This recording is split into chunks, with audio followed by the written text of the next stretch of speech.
as our guest today at the Voice News Network, Mayank Bhatt, the Executive Director of the Canada India Foundation. He is in a current newsletter, he has spoken or he has written about the terrible Pulwama attack in Kashmir, in which more than 44 Indian troopers died. We'll have an informal chat with him on that subject. Welcome, Mr. Mayank Bhatt. Thank you, Bala. Thank you. So, it isn't something that I have written, it is the official position of the Canada India Foundation on the attack. And, it has come out in the response of the demonstration that Indo-Canadian community had outside of the Pakistani consulate. Yeah. It was, I think, one of the biggest assembly of Indo-Canadians in a long, long time. The numbers being given are about 1,000 to 1,200 people. More than 1,000 people, yeah, right. So, it kind of indicates the anger that Indo-Canadians have experienced of, in response to what has happened in Kashmir. Now, the position that Canada India Foundation has on this is, it is not looking at anywhere else. It is asking questions about what India needs to do in Kashmir, and it has come out with a 5-point agenda. Can you elaborate on that? Basically, the 5 points pertain to something that has been discussed in India for the last 30 years, and no action seems to be moving in any direction for any decisions to be taken. The first and the obvious one is, if you look at the present government in New Delhi, the NDA government BJP is the biggest party, and they have always advocated for the abrogation of Article 370. Canada India Foundation believes that Article 370 is a major obstacle in the integration of the state into the Indian nation. So why do you think no action has been taken on this front? It's a political dynamite, these decisions, and also it's a constitutional maze. So the abrogation of Article 370 actually has to be recommended by the State Assembly to the center, and that is never going to happen. So the other alternative is for the federal government to actually move a motion in both houses of parliament, and put the motion to vote. Or it can be done by ordinance also? It can be done by ordinance, but then the ordinance would be challenged in the Supreme Court. So in the court, not necessarily Supreme Court, but in the court. So that process would probably not yield the results required. The second issue on which Canada India Foundation is very clear about is in the last, since 1990 to now, it's almost 2 full decades. Hundreds of thousands of Kashmiri Pandits have had to leave the valley. Today, the numbers that one learns is that there are only 800 families left, and less than 5,000 Kashmiri Pandits are in the valley. The Indian government needs to do major concrete action to make sure that the Kashmiri Pandits who were forced to leave their homeland are either rehabilitated properly into their land that they owned, their forefathers owned, or there has to be some measure in which the losses are compensated for. Does the Canada India Foundation think that the current government has no political will to do it? No, it has the political will to do it. It's just that the problem is so enormous. When we look at Kashmir, I think there are so many things happening simultaneously that we tend to not understand where to begin. I think successive governments in India have understood the complexity of the problem and have tried to resolve it in the best possible manner.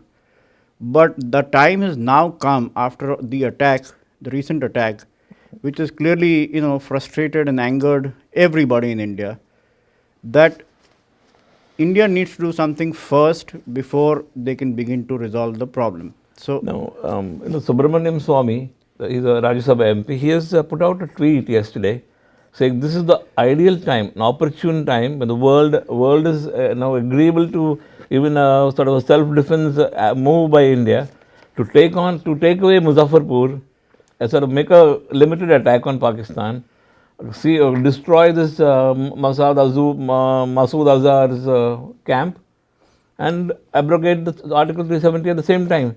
And no country in the world will oppose it. This is what the MP has suggested. We don't know what the government will do. It kind of represents the frustration that Indians are experiencing, right? Dr. Swami is a very articulate and a very, well-known figure, and his point of view is well respected in a lot of, Indian opinion makers and decision makers. It remains to be seen whether this will be implemented in any way whatsoever. But let me come back to the third point that we have, raised, and that is, why is India negotiating with the All-Party Hurriyat Conference?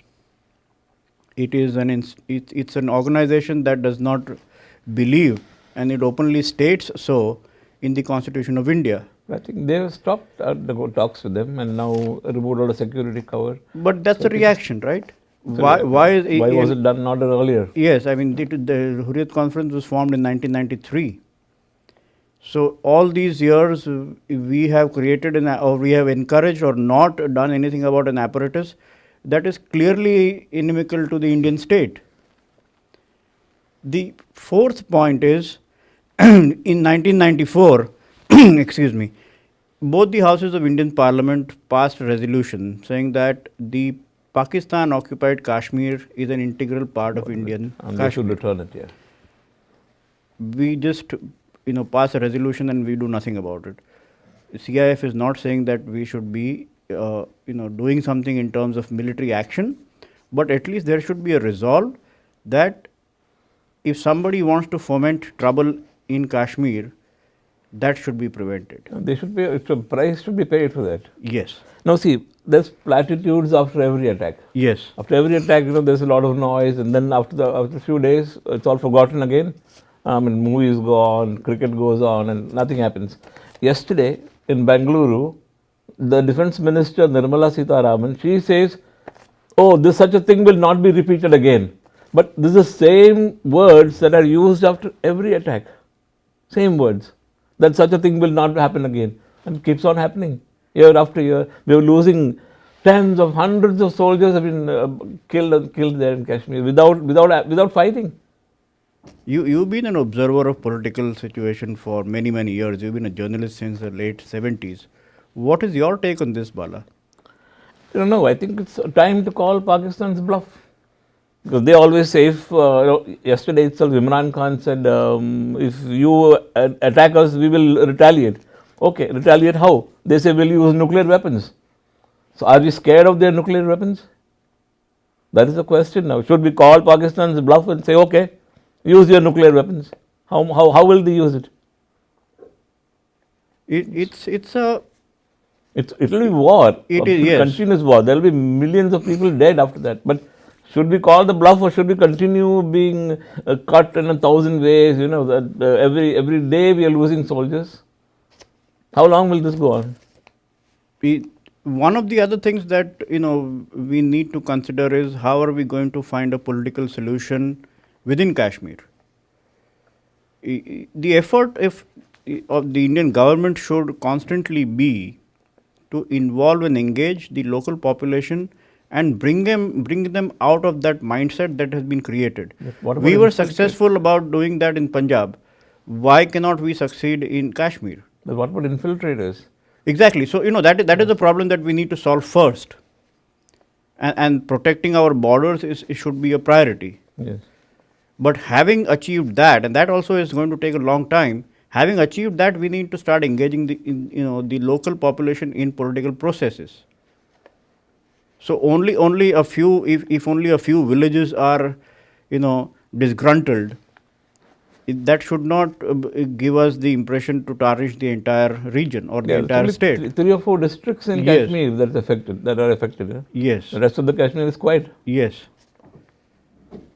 So, these are imponderables. I am not sure if there is a straightforward answer to any of these, or if war is a solution.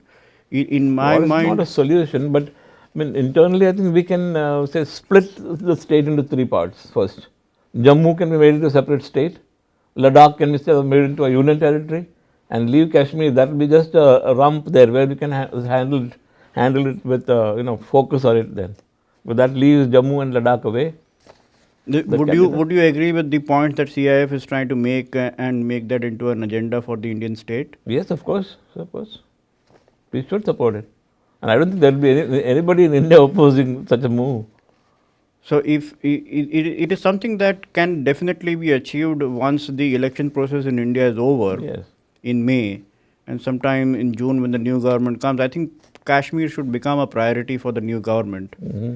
And these 5 points need to be emphasized and achieved within a specified time period. So, what is the CIF doing? Are they presenting these suggestions to the Indian government? Let me tell you, the first thing that we did when we heard of the attack on 14th itself, we announced a $20,000 Yes, payment to the families of the martyred soldiers. We've been doing that annually. We contribute everything that we have an annual charity golf, and all the money that is raised is donated to these families of the Canadian fallen soldiers as well as Indian fallen soldiers in equal parts. So this time we are going to be raising 20,000. In fact, now it has gone up to 25,000 because somebody else has come and contributed $5,000. So that is our first singular contribution that we made once we heard this. And then of course we are going to be engaging we've informed, like the 5-point formula that we're talking about has been released to the media. You will be getting it also. We will be releasing it through our newsletter. So every important decision maker with a connection to India will get to know of what we are saying. So our point is to raise opinion. Our point is to raise awareness. And our point is to then eventually, have some sort of action taken. And sort of will Canadian officials and the politicians also be involved in this? I mean, in any way they can, I don't know. We will be informing them. I mean, our newsletter goes out to everybody. All sitting MPs receive it. Okay. All legislators in Ontario, in all the major provinces of Canada, they receive it. So yes, they will be informed. Whether that leads to any action, I think the time has now come for people to understand that this is a global problem. Yes. If you let one state continue to, do what it wants to do without understanding the implications, this is not something that will leave you out. It is going to hit you at your home, right? Today there is a news report which says that the English voice of the Islamic State actually is a person from Canada who's now been arrested and is languishing in Syria. So this is something that is going to affect everybody. So what is the next step for the CIF? I mean, we are an organization that takes a 360-degree view of Canada-India relations and the status of the Indo-Canadians. So this is one aspect of what we do, and we thought it was important for us to do this because of the kind of reaction that we saw on Sunday when we had 1,000 people. Yeah, of course, people are, I think they're boiling with anger. Yes, they're boiling with anger. You're right. Anyway, that's a good first step, and we'll see what happens. Will there be any reaction from the officials in the Indian government, you think? Hopefully that should. I think, it will happen, but not immediately. Yeah. It will happen, but not immediately. Okay, thank you, Mike. Thank you, Bala. Thank you for having me. Informal, an idea we have what the Canada-India Foundation thinks about the Pulwama attack and what they suggest that the Indian government do about it and how to go about it in the future. Anyway, thank you. Thank you, Bala. Mike.